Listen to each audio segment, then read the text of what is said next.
back to Love Your Food.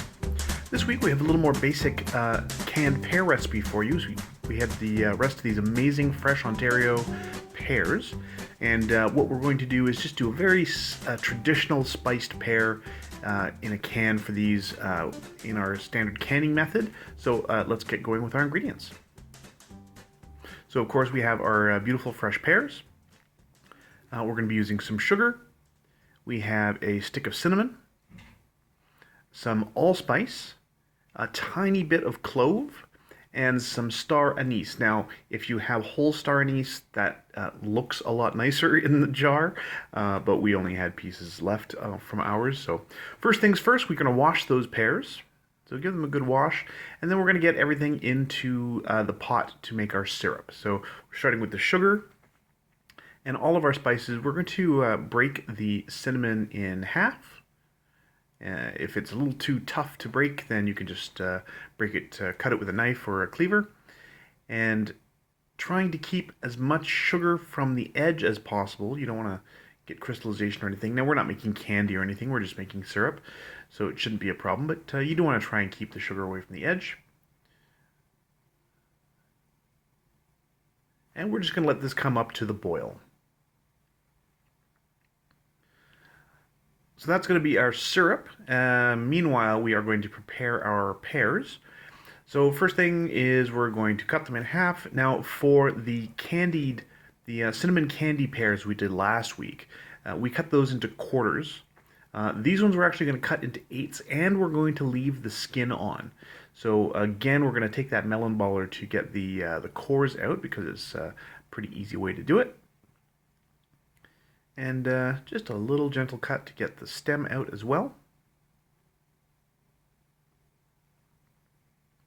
And we're going to leave the skin on. We didn't want to leave the skin on with the bright red candies because it just was not a great color, the green plus the red together. So this will make it look a little more rustic.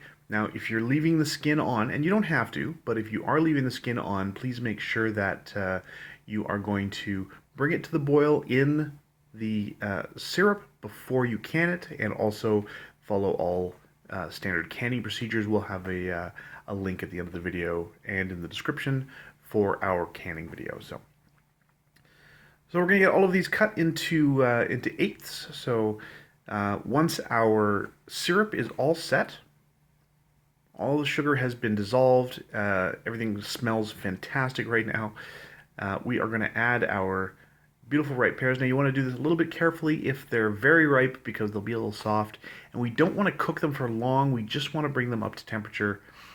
We are going to put them in the boiling water again once they're canned to do the full canning.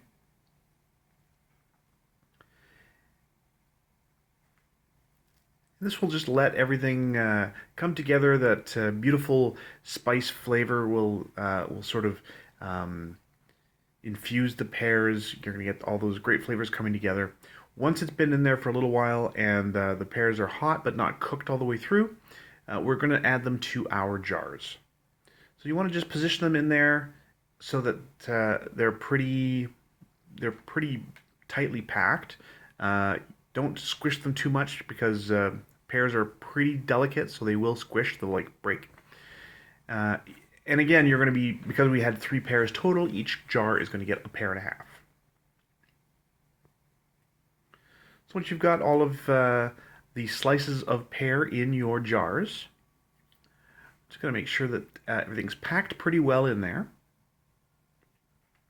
And then divide up the spices in half as well. So this can be sort of roughly done. It doesn't need to be exact, but you do want 1/2 of the cinnamon stick in each jar, which is why we broke it. Of course, if you're intending to make more jars, you're going to want to add more cinnamon.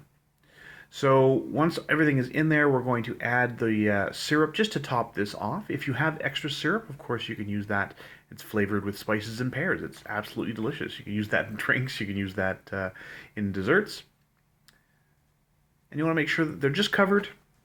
You do need an air gap on the top there for the canning method. And that's it. That's really the whole thing. Very, very simple, very delicious. You want to sit these at least a month to let all the flavors come together, to let those spices infuse the pears. And these are shelf stable for a long, long time. if you do the complete canning method, again, boiling the jars once they've been done, and we'll have a link to that in the description. So if you like this recipe, please do like and subscribe, and if you have any recipes you'd like to see Chef Caleb try on the channel, please let us know in the comments below. And remember to love your food.